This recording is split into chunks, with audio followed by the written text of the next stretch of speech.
this ain't my first rodeo. I'll be back in the saddle again. I may get booked and I may get thrown. You can't keep a good man down, my friend. Welcome to Endorsed. Whether this is your first rodeo or your 1000th, you'll learn life hacks for social media, growing your personal brand, faith, challenging yourself as an athlete and producers, plus so much more. I'm your host, Clay Noel Berry. Now let's get the show on the road.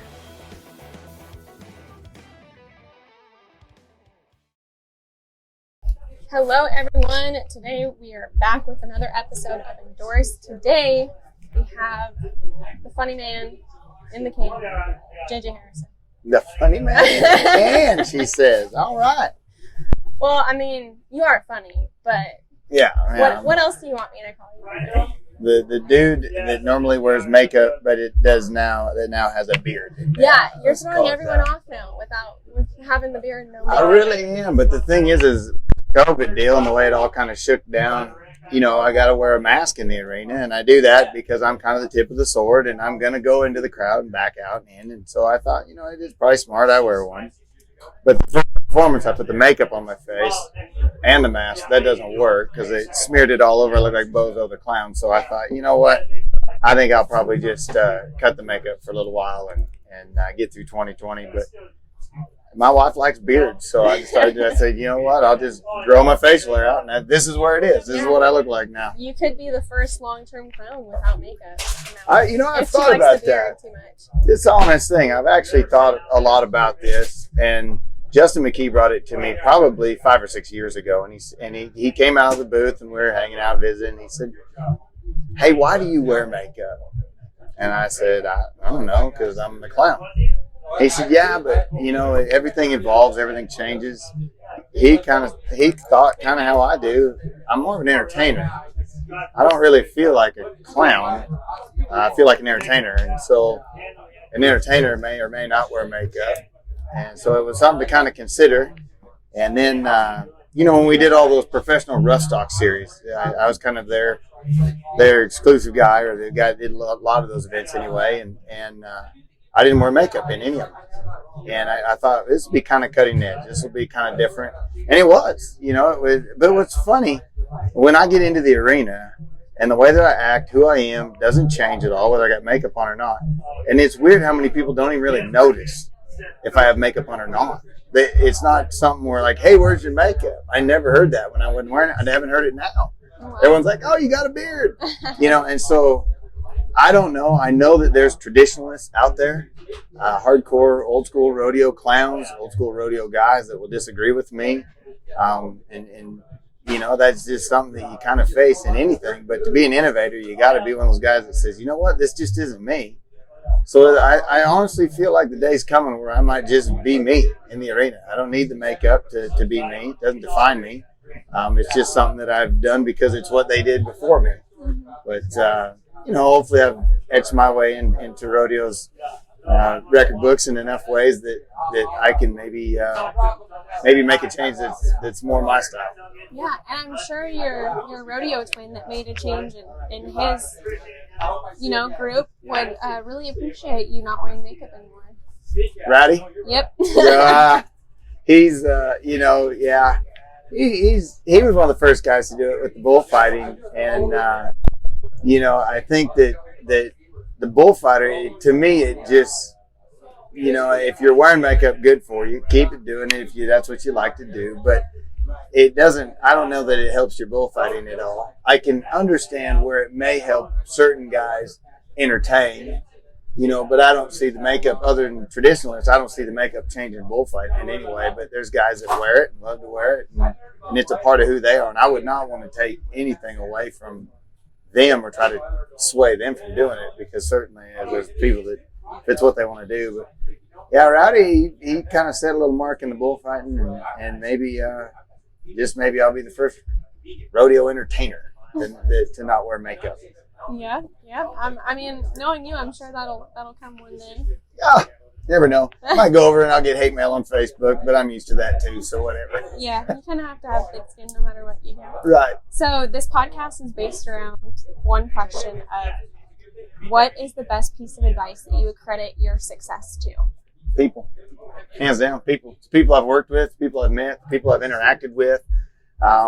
It's the people in our industry that kind of drive me to be better, to sustain certain things, from the other rodeo clowns, that the only way I can really truly respect them is to charge accordingly to rodeos, to make sure that the prices are up, to not be the guy that cuts money out from under somebody else.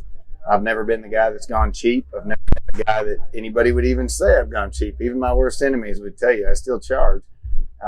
And I think that's important, to respect the guys in my industry, because we have a value, and our value is measured in different ways.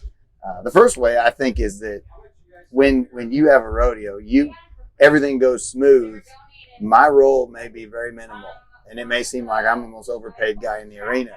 But when you have a breakdown, a hang up, or an injury or something, that's when you see the true value of my job and what I can do off the cuff. A spur of the moment guy. There's guys that are specialty acts that if there's a hang up and they knew it was their time, they go get their act. But to be able to just wing 15 minutes sometimes, my record's 23 minutes of filling time, trying to keep a crowd engaged, and that's hard to do. And then, when those performances, heck, you feel like the most underpaid guy there.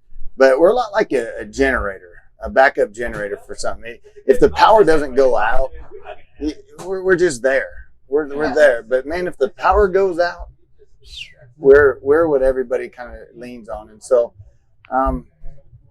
the other aspect of it is fans. When I answered people, I would come back to talk about how I respect my coworkers or the people in my same profession. But keeping the fan first is a priority of mine.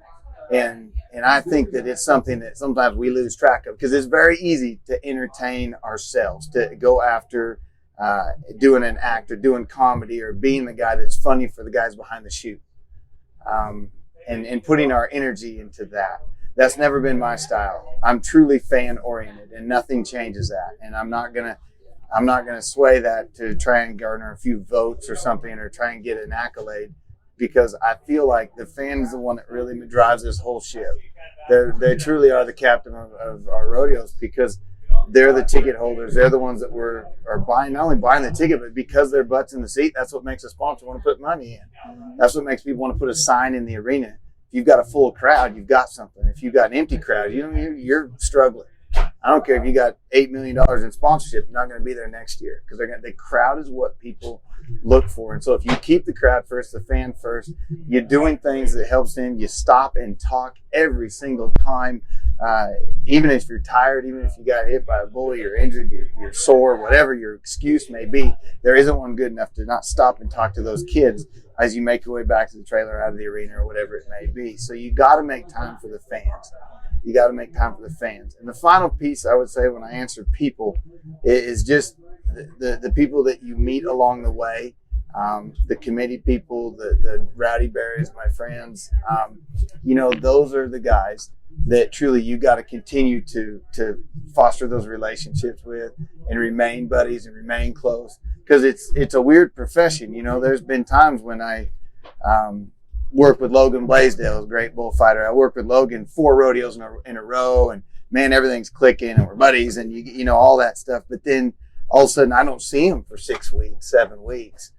So it's important to kind of build relationships solid when you can, and I think that really helps keep our family atmosphere of rodeo. We really are a small group, and if I haven't seen Logan in 6 weeks and he needs to borrow a truck, he makes one call and it's his.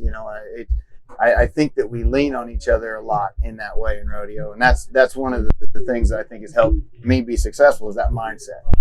Yeah, no, I completely agree. I mean, my mom has a saying, you never know who's That's right. And be that the fans, your coworkers, or your rodeo family, which they all kind of end up tying into the rodeo family at one point or another. But, that's right. And so I want to take a little walk down memory lane. How did you become a rodeo clown? What brought you to, this is what I want to do? I didn't want to be a rodeo clown when I started. I wanted to be a rodeo competitor. I wanted to be a bull rider. I wanted to be cool. I wanted then I wanted to go through college and rope and ride and hammer and paint. I wanted to be a cowboy. And obviously, by the fact that I've not had a lot of success as a competitor, you could tell that it wasn't my thing. I had some success roping and still enjoy roping every now and then, but I really, my thing has always been entertainment, being funny and being the off the cuff guy. And so when I moved away from rodeo, I started teaching school, and that's what, I was a school teacher. I went to Washington State, got my degree there. And then when I started my job, it was I'd roped a little bit. I bought a place that had an arena, and, that's where life was going to settle for me. I was going to be a team roper. I was going to enjoy cowboy stuff. But it really changed, honestly, when I started seeing that there can be an entertainment side to rodeo. And, at team ropings, I would be the guy that'd have 7 guys around me, and I'm entertaining them, making them laugh, making them giggle. So why not figure out a way to do that for a living? And, a lot of people in my early career, whether it was good or bad, and the good was, hey, you're a lot like Flint Rasmussen. The bad was, hey, you're a lot like Flint Rasmussen. It drove me crazy. I'm a school teacher, rodeo clown, rodeo entertainer, and so was Flint. And Flint was before me, so by gosh, darn it, he set a mark there, and it's phenomenal. It's a great thing if you're going to emulate somebody. Flint would be a great guy to emulate, but you also have to identify yourself as your own, and so that was harder for me. It was people in my industry kind of being like, well, he's just a Flint wannabe, he's that guy, and that used to drive me crazy. But Flint and I've even talked about, I'm not Flint. Yeah. I'm not the same as Flint. I do things different than Flint. I do some things similar. We're both off the cuff guys, and there's a few of us out there that are like that, So really it was the fact that his job, when I saw it at the college rodeo, I remember thinking back, is when he was doing his Michael Jackson thing. He put his hand in his glove, and I remember back there sitting on my horse thinking, this guy's pretty funny, that's kind of cool. He didn't come out and try to blow something up, or it was more of a off the cuff. I flushed it, okay, that funny guy, whatever he did. Couldn't even remember his name, if you asked me.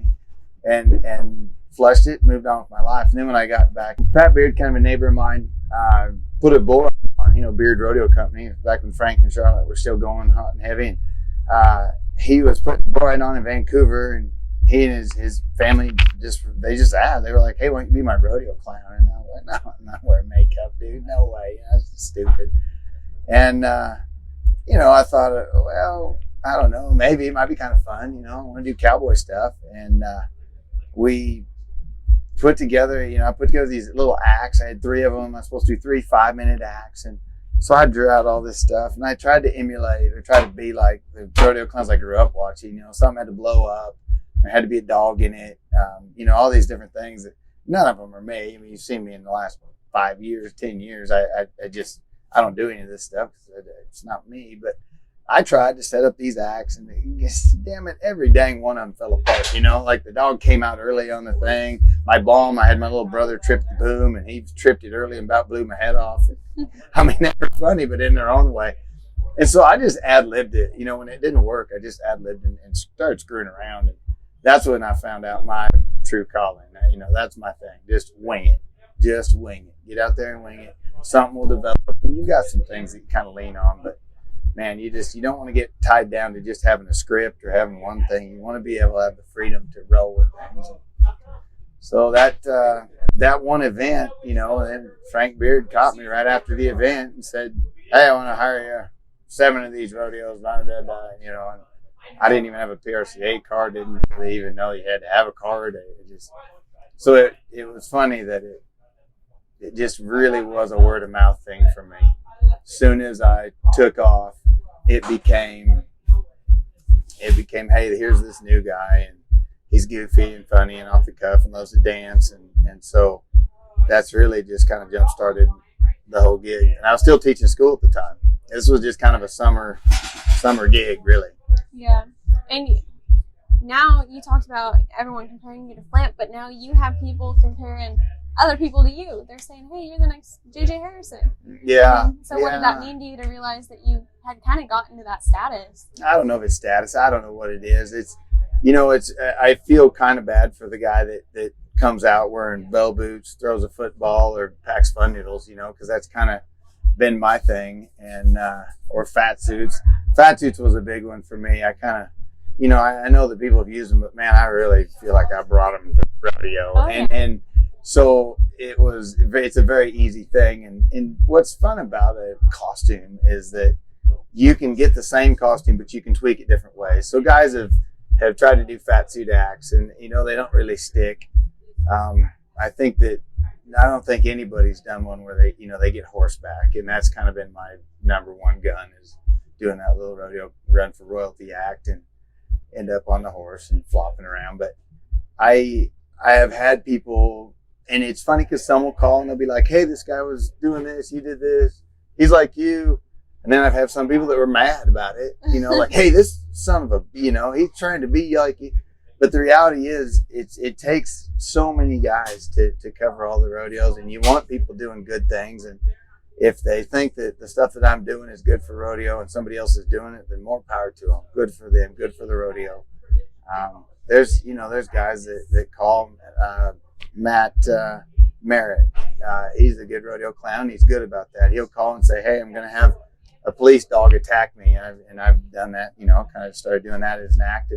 But he'll call and kind of almost ask. I think he even did it with fat suits. And yeah, dude, go on with it. Go get it, And that's what you want. You don't want a guy that's going to be a grunt box a clown that said, "No, that's my thing and only I can do it." So really you want to try and keep the window open for other guys to come in. There's some good rodeo clowns coming up the line right now. And so that's exciting, and it's good for rodeo. Yeah, and we were just talking about the fat suits, but I was actually going through some pictures and saw a picture of Catherine Merck when she was Miss Rodeo Washington in the Queen fat suit at Kennewick in 2015. Yeah, we did. We had fun with that. She was up for that. We put her in a fat suit too, and she was my princess. And I've done a lot of that stuff with anybody that wants to be involved in an act. And it's funny because people will come to me like, "Hey, my son needs to be in a clown act," and I'll be like, "All right, what's he want to do?" "Well, what do you want him to do?" "I don't know. Let's make up an act. Let's come up with something," and you got to wing it and be silly with it. But I've always felt that the best comedy is the stuff that develops in front of people's eyes. They get to see it from the beginning. They see it develop. They see it how it ends, and that's the stuff that makes me laugh. So they feel like they were a part of it happening.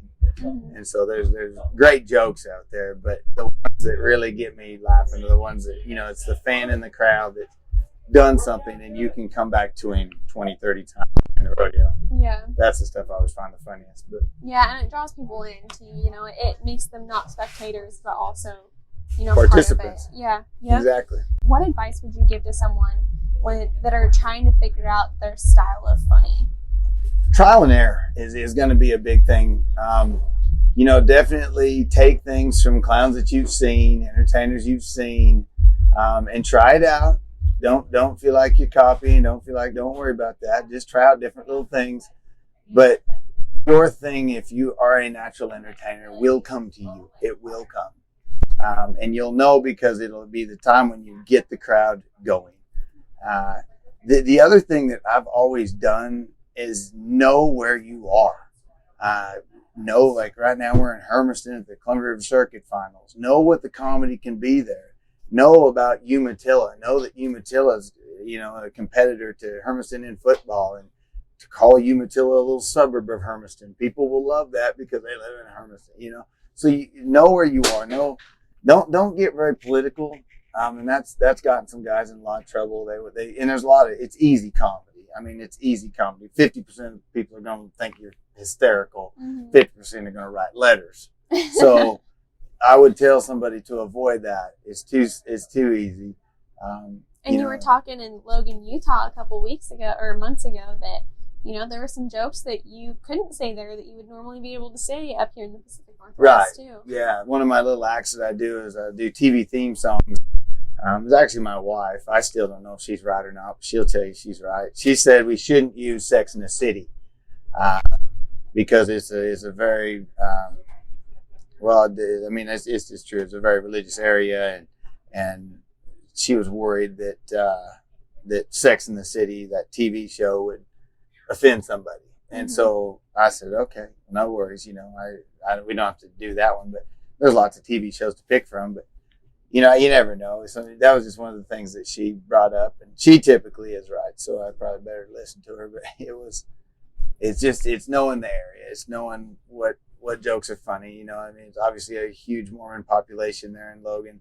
So the minivans are everywhere, and they call them Mormon assault vehicles, and you can joke around with that because that's their joke. You know, if you do that in Washington, and there's 3 people that are of that faith, and they may disagree or may get upset about it. So knowing where you are is a big thing, and read the paper, watch the news, stay current on current events.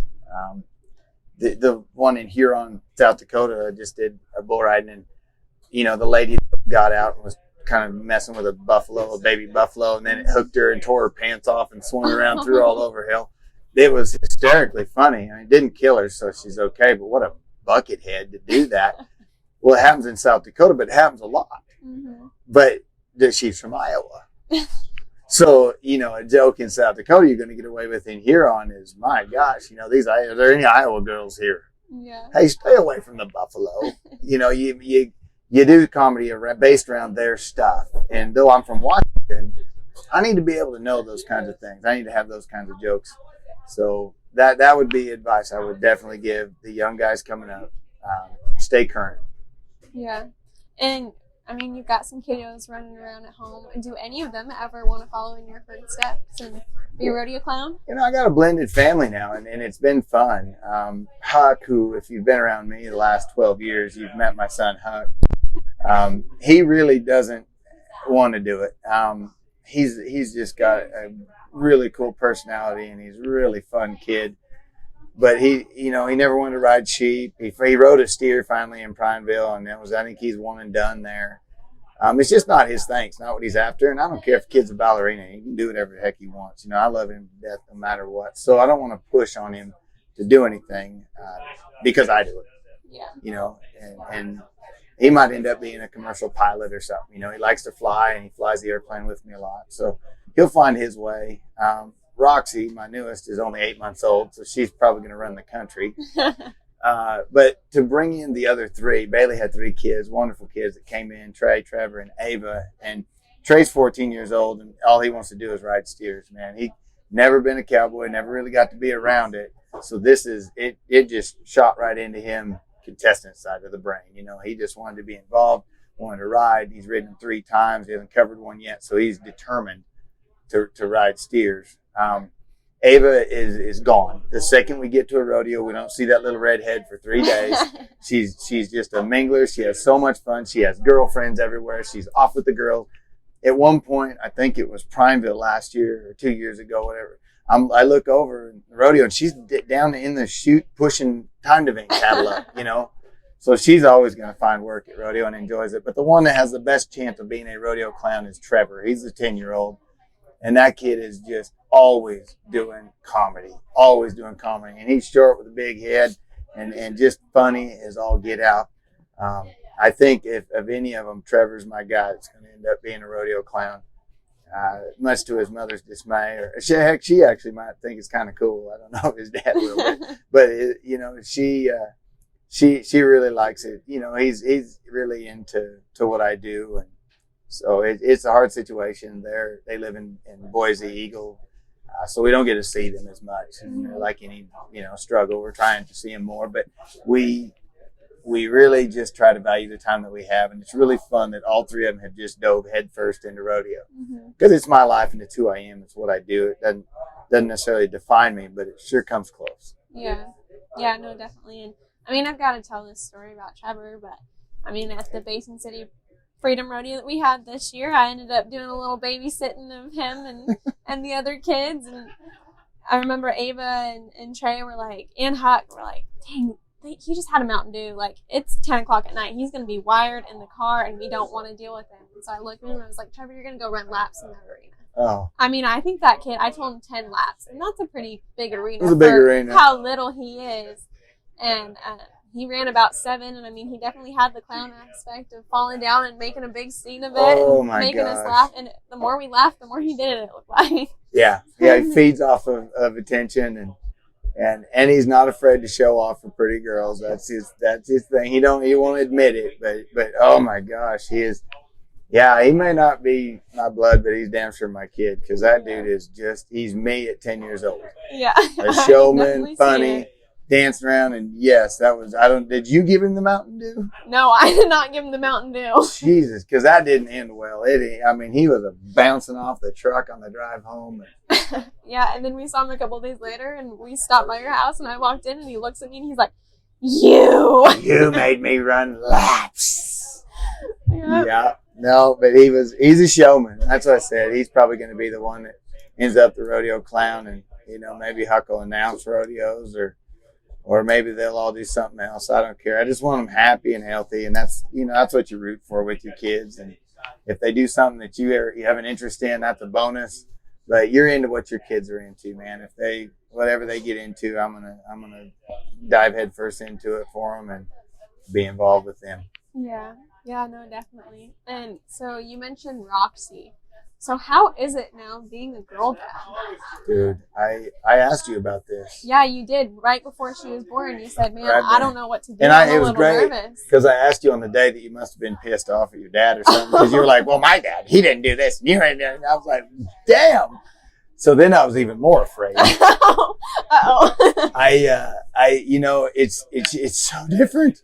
It really is. Like, I don't care what happens in life. I'm going to build a basement, and that little girl's going to live in the house until I'm dead and gone.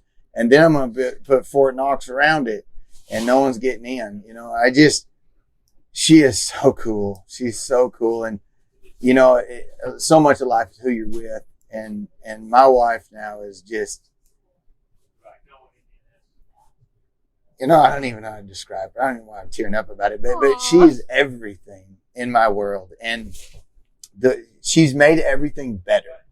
I kind of just floated through life and got lots of accolades and lots of, hey, you're great. And I hear that a lot, and it's very wonderful to hear, but nobody truly made it special until Bailey came into my world. Nobody really helped me see how blessed I really am until that girl came along. And she really does just kind of grounds me a lot. And, somebody give you a big compliment, and then she'll say, oh, you're not that funny. She's that girl, but full well that she's the one that's in the trenches with me till the end. And that means everything. And to watch her parent Roxy is really neat, because she's a phenomenal mom. And where I'm in there coddling and grabbing her, she's like, let that girl cry it out. You're creating a diva. You don't understand what you're doing. And I don't care. I still just coddle her, but Bailey's just, it's amazing. It's so much fun to raise a kid with her, and just watching the way that she is with our daughter is fun. Truly, she's just a great person, but I call her a firecracker. She didn't like it, but she really is. She's 5 feet tall. She's 94 pounds. She's Italian, straight up Italian, with a little bit of angry Irish mixed in the top. And, just she'll get kind of hellfire every now and then. And, if we ever have a fight, it's a and then it's done, and then she threatens my life and I quit, that's how it is. But I love her to death. But if I'm ever dead, don't believe the suicide note, because she can't do my handwriting yet, thank God, but she's practicing it all the time.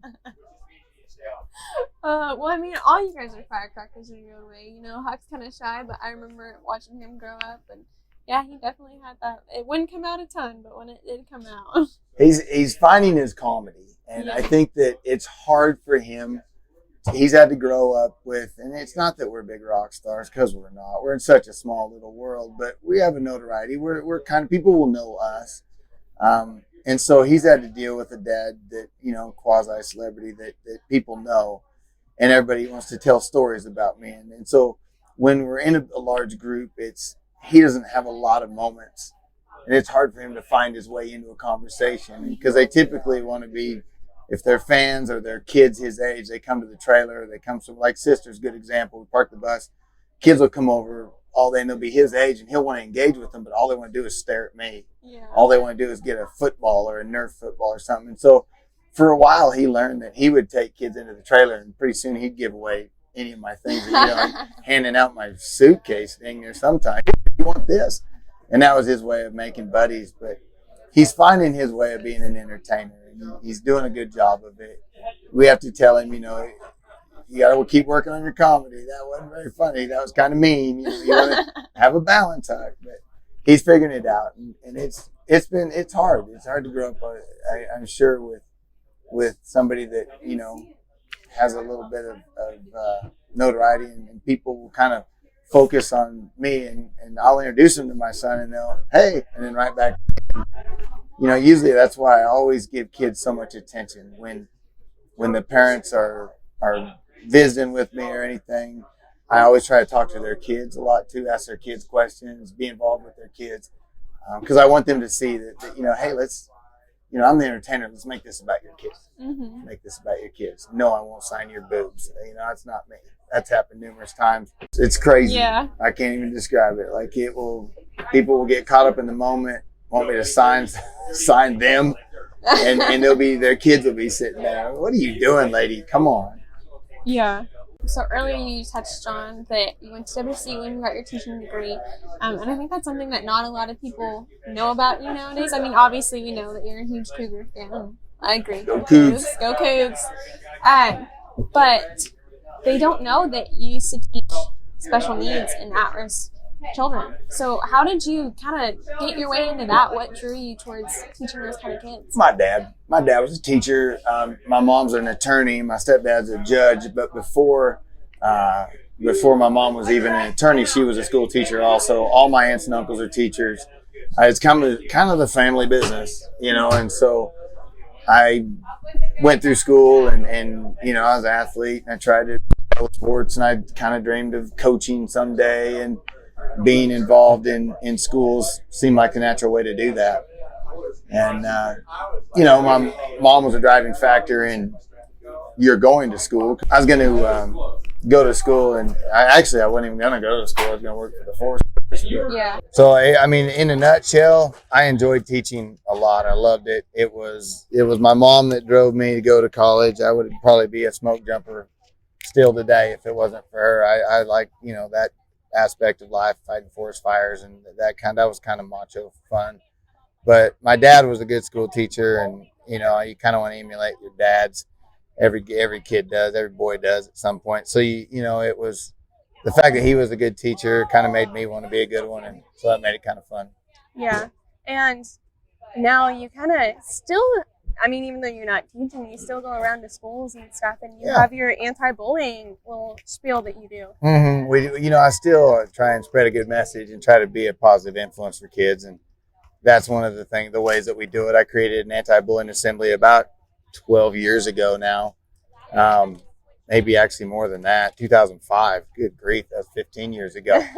So, and we did a lot of schools, a lot of positive things. We tied it with rodeo, and really it was something that just kind of was a way to give back, and then all of a sudden, the bullying really came to the forefront. Now I get requests, anytime I do an assembly, there'll be reporters or something, it'll make the news, and then I'll get 30 requests to go to schools kind of across the Northwest and beyond. So it is kind of a needed thing, but it's a good way for me to stay in a classroom, be in a school, have some fun for an hour, but still be able to do this for my job. Yeah. And do you ever miss being in a classroom like you were? A year like this year, heck yeah. COVID kind of kicked rodeo in the butt, so definitely would have been nice to have the security of a teaching job, the insurance of a teaching job. But, really, I love what I do. I don't think I'd give it up for anything. It's going to evolve into something else, I'm sure. But this is who I am. Mm-hmm. And I love just the comedy that develops and the atmosphere that rodeo is for me. I really am a cowboy comedian. Mm-hmm. And this job fits me perfectly for that. Yeah, no, I completely agree. So when you're in the arena, you're jumping up and down, like you're draining out all your energy. every single night. So what keeps you coming back for more? Crowd, hands down. It's the crowd. It's the energy you get from the crowd. It's the camaraderie is great.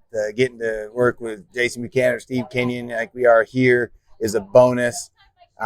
This has been a hard year because it tested that. Mm-hmm. You know, it really did. What keeps you up when you can't have a crowd, when there is no crowd?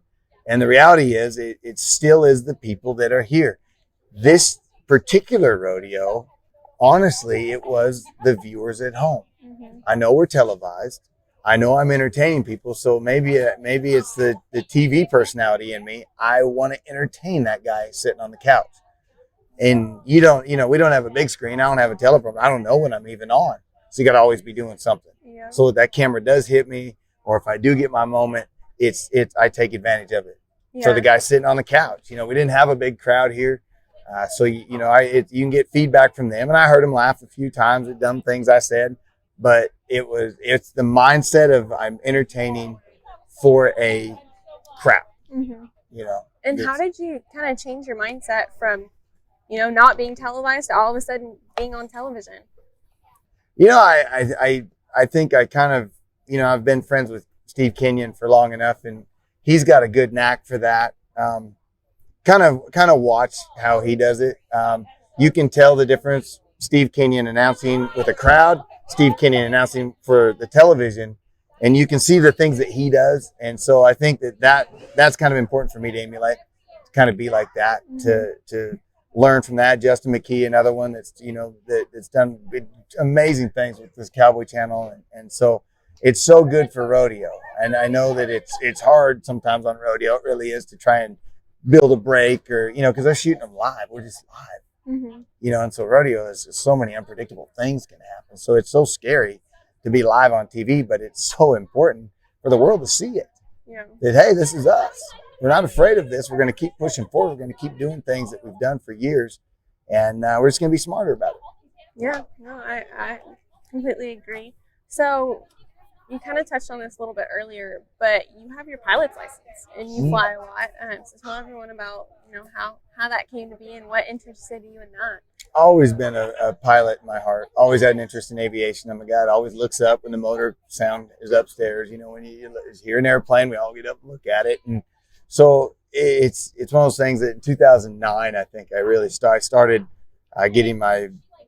Well, I put enough money together, to be honest with you. I finally had the money to do it. And so I just took 10 grand and said, look, I'm going to get my pilot's license with this $10,000, and come what may. And $7,800 later, I had my pilot's license. And so it was just one of those things. I'm going to do this. Mm-hmm. I want to get it done. And, your dad's going through it right now. Rowdy's got it just shoot. Actually, that dude, no pilot's license, but he's owned like 3 planes over there, right? Like yeah. He keeps buying these little ultralight things. And finally he got into an Avid, which I think he's just happy as a lark with, and he just soloed. Mm-hmm. And so, right here at the rodeo, we get up there, we're on the catwalk together, and we talk about 30, 40 seconds of rodeo and about 30 minutes of flying. Yeah. And it's something that we both share, is that passion for it. And it is fun. And I've had 3 different airplanes in my life, and I sold one. It was a Cessna 175 that was my first plane. I sold it, bought a Cherokee 6 300, which is like a minivan, really. Heavy hauler, could put the whole family in it. And that's kind of the hauling airplane, and fancy and nice and spendy. But the one that I really love is this little Cessna 120. It's just a little tail dragger. We fly it just kind of, it's a 2-seater. So my wife and me, Roxy, she'll be in the front pack, and we'll go tool around the mountains and chase the elk around and look for bears. And it's just a lot of fun. And it's such a free feeling. There's nothing like flying. We're not supposed to be able to do it. We're not supposed to be able to fly. Only birds get that luxury. So the fact that we're up there doing this is really neat. Yeah. Guys, Christmas is right around the corner, and I have the perfect gift for any lady. Rusty Roan Leatherworks has the most amazing purses, backpacks, shoes, hats, and so much more. They are all handmade in America, and she has everything you could ever want, from fringe to hide to Pendleton to paint. If you're still not convinced, you can find her at booth 331 at Roper Cowboy Marketplace in the Will Rogers Memorial Center during the National Finals Rodeo. Make sure you check her out. So we're gonna move into some rapid fire questions. Fire. Favorite clown act of yours? Queen Act. Queen act? Yeah, I like it. I love where it's gone. Rapid fire, that would probably be number one because I said it. But the one that I really feel like has the most impact on people is the police dog act. Oh yeah. Where I steal the cop car, let the police dog come out and attack me and bite me and with the muzzle on. That's important to know. But knock me down, drag, because I think that's important for people to see and to realize just how critical this police dog is an officer. So, that's kind of important to know. Yeah. Okay, favorite part of being a clown? The people, the crowd. Okay, It's easy. Let me rephrase that. Favorite part of being a clown as to what you do in the arena? Interacting with the people. You're not going to steer me off of it. Yeah, it's the best part of my job. It's the best part of my job is the interactions with the people that I hang out with, the people I see. The crowd interaction is my favorite thing. It really is. The camaraderie is great. There's a brotherhood amongst bullfighters and rodeo clowns and pickup men, and we all have this. We all have our own little thing, but we're all critical in the production of this rodeo, and so I think that's kind of fun. It's also noteworthy to say that we work with so many different people that do the same jobs. I'll work with 15 to 20 different pickup men a year. I'll work with 7 to 12 different bullfighters a year. So I get to see a lot of different people and different announcers.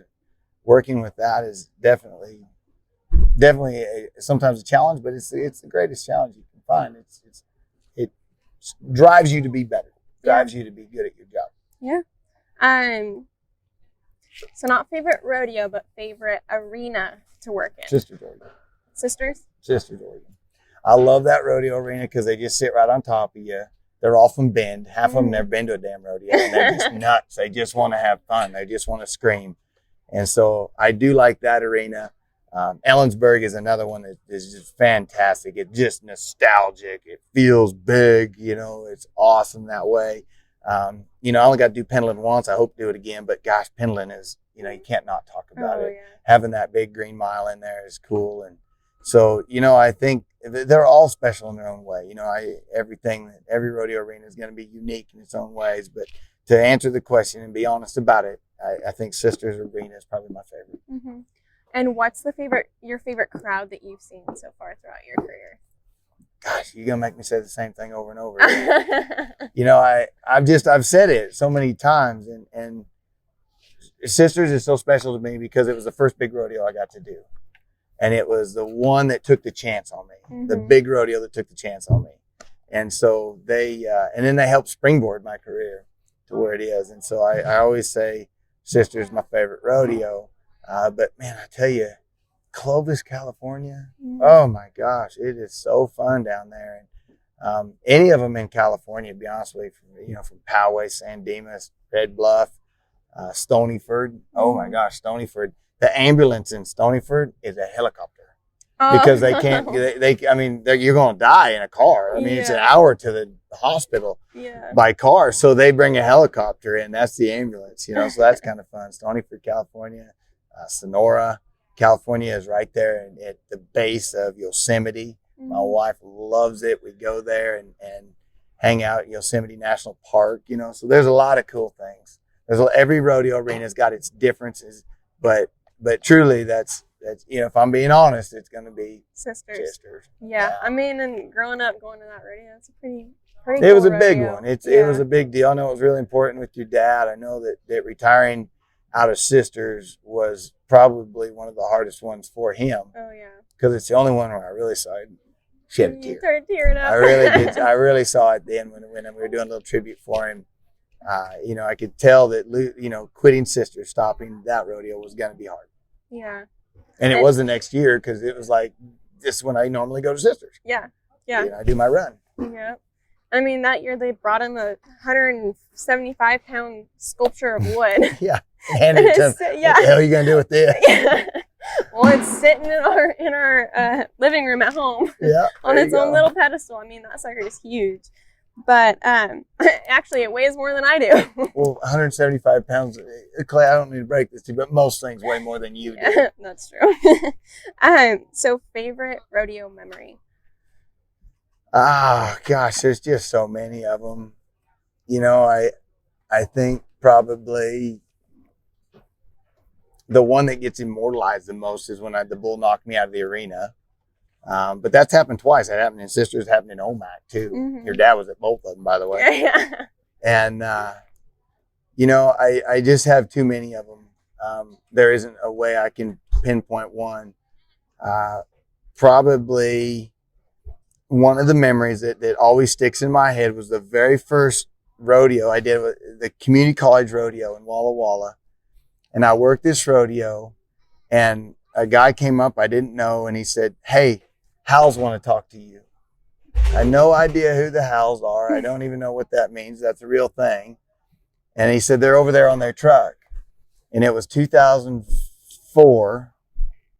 And I walked out there, and I just finished my first real rodeo. The other was a bull riding. So this was my first rodeo, full rodeo, with Steve Kenyon announcing it. I had a ball. I thought it went great. And I thought, man, I'm going to get chewed out. I did something wrong. So I get over there, and it's Jerry and Debbie Howe. And they're stock contractors in the MPRA. And I'll never forget, Debbie Howe just said, "Hi, we're the Howes. We'd like to hire you." And I thought, what the, for what? Yeah. You know, like I couldn't even put it together yet. And they said, "No, we're stock contractors, and we want to put a run together for you." And the heck, they wanted me to do every dang rodeo they had that summer, which was a lot at the time, 12 rodeos, you know, and 9, 10 rodeos that I could do. And so it was amazing. I was like, oh my gosh, maybe I got a chance at this job. Yeah. And, you know, that's one of those memories that sticks out. I just remember, "Hi, we're the House. We want to hire you." And I remember thinking, son of a gun. This, you know, I was still teaching school at the time. And so I just did the summer run that I could. But that was an influential moment for me, for sure. Watching Stephen Peebles break the record in Ellensburg, the bareback riding, I'll never forget that. You know, catching you and Joe Harper dating and Logan, never forget that. You know, there's so many things, little things like that, Clay, that truly make what we do special. And, you know, I think that you have to make discrepant events in your life, things that stick out. And, you know, it may sound like I can't come up with a bunch of them, but I can sit here over and over and over again and tell you stories.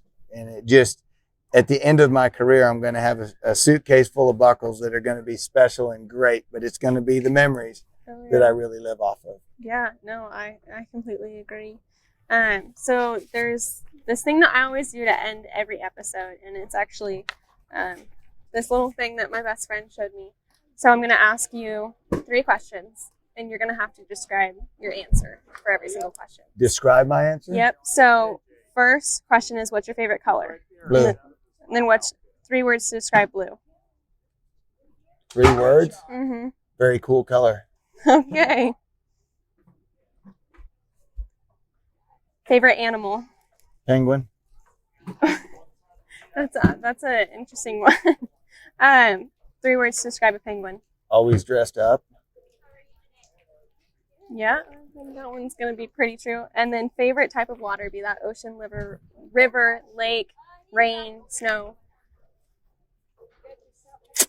River. 3 words to describe a river. Always on the move. Okay, so the first one is how you view yourself. So very cool color. Very cool color. I mean, yeah, you are very cool in your own. You have your own color though. I'm a very cool color. Yep. The second one is how others view you, which is, I mean, speaking, you know, for real, you are always dressed up, be that. As a rodeo clown?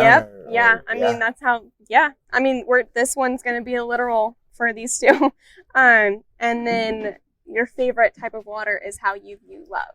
So always on the move. Dude, that's my wife to a T. That girl is always on the move, man. Always moving, always shaking, always sporadic, always keeping things amazing. There's no way I would be anywhere I am at now. I would have retired from this if I had not met Bailey Harrison. I mean, it wasn't I just had kind of lost interest. I was kind of just lost floating around, and what I was doing, it felt routine. And she came into my world, and it just made everything better and different and more exciting. There's really no other way to explain it except that she is truly everything to me. Yeah. Well, I mean, to quote you, I'm glad Joe wasn't the only one that was lost. Yeah. Joe wasn't lost either. Maybe he is lost. I don't know. He's sitting over there on his phone right now. Yeah. I mean, we could probably make fun of him and he wouldn't even realize it. It was fun to torture you and Logan because I've known you a long time. Yeah. And I can tell when you're dating someone, whether you want to admit it or not. I haven't dated anyone in 5 years, shut your mouth. Though. It's my story. Okay. And I could tell that you had this, not just an infatuation, but you liked Joe Harper as more than a friend. How about that? Can we just call it that? We don't care what he's doing. But what was great is that you were so worried that I was going to run out there and tell everybody. And you were worried about it because I told you I'm going to run out there and tell everybody. But it was great because my wife had to be like, Clay, he's not going to do that. He's not really going to do that. He's just messing with you. But it was fun because you are like a daughter of mine. And you know, I'm old enough that, you know, maybe way younger sister, but I'm almost more of a dad role, I feel like, because I do really look out for you. And I think that, you know, when Joe Harper was the name, all of my fears went away because, you know, he really is not only just a great guy, but he's a good person outside of rodeo. And I think that sometimes we gravitate towards somebody that's similar to us. And we think that we need to be, you're a rodeo girl, I need to be with a rodeo guy. And the reality is we need to be with somebody that fits us. Yeah. And somebody that's kind and is going to treat you nice is Joe Harper, whether he's a fantastic bronc rider or not. Whether he gets bucked off every time or wins the NFR. Yeah. He might be a world champ or he might suck. I don't know. But he treats you nice, so we're good. Yeah. Well, I didn't expect to get relationship advice from you today, but I really liked it. But you got it. You got it. Not afraid. Yeah. Well, thank you, Jay, so much for being on today's episode. Thanks for having me. And, I mean, hopefully one day we'll have you back on here. Hey, anytime. We'll hear some of those stories and memories that you were talking about earlier. Kind of, yeah. A lot of them are things you just got. Stuff has got to pop into your head. Yeah. To remind you, but yeah, I mean, one quick one. Here's a good one. So Kennewick, because that's where you live. Yeah. I'm rolling into Kennewick with my semi and toy hauler, gigantic with vinyl all down the side of it, and the gate man out there won't let me in. Oh no. He said, you know, you don't have a pass. I said, well, I can't get in there to get a pass till you let me in, but I promise I'm supposed to be here. Look at the trailer. I don't spend $100,000 on an outfit to sneak into your $15 rodeo, dude. You know, but. Wasn't going to do it. So long story short, I blew the gate. I just granny low and he's beating on the trailer and yelling, stop. And then I don't know if you remember, but during the rodeo, I had a lot of fun with this guy because I got a microphone. So I was talking about the angry gate man out there, old Nazi gate man, and wouldn't let me in, giving him crap about it. Well, he was at the trailer. But just right there across from Mike Casey's place, just right across the trailer, gonna whip my butt. Oh, he's gonna fight me. You know, he was so mad. And I come back, I'm still wearing makeup. And I said, listen, calm down. First of all, here's the pass you wanted. I told you I was supposed to be in there. And second of all, you can't win this. There's no way you can win this because you can beat me up, but you've beat up a clown. Yeah. Or there's the off chance I'll whip your ass. So you better be. You can't win this. Oh my gosh. And there's option number 3 where even if you do whip my ass, there's going to be a lot of more guys coming jumping on you. Yeah, it's coming. You're out of here. And he did. He got 86 out of there. And you know, I didn't ask for that, but they were like, they had other trouble with him. It obviously wasn't just me. But, you know, those are some of the stories. So it got me thinking. And Strand Smith and I have actually talked about this. And Dane Kissick, because his wife is a writer. And so we've got a writer. We've got the ideas. We're going to go around rodeo, and I'm sure Harp's got one. Everybody's got one. A story about getting through the anger, and I'm going to call the book The Angry Gate Man.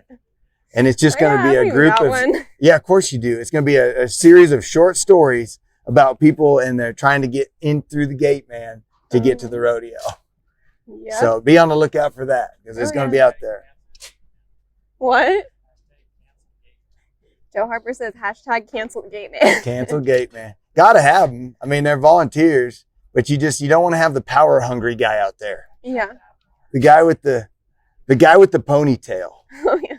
that in Kennewick. That's my favorite guy. Oh, really? Knows my name, sees me pull up. Doesn't matter if I'm in a 96 Chevy or a 2020 Ram. He looks at me. He goes, "Hey, JJ, welcome back. Come on in."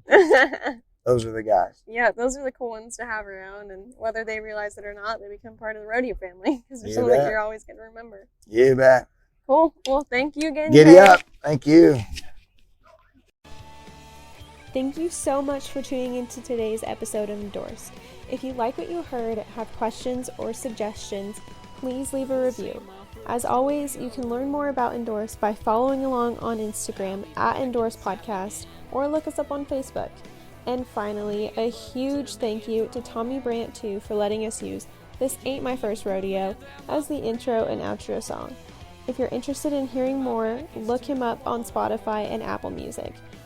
In this coming week, may the Lord bless you and protect you. May the Lord smile upon you and be gracious to you. May the Lord show you his favor and give you his peace. I'm your host, Clay Noel Berry, signing off. See you guys in next week's episode. I'll be back in the saddle again.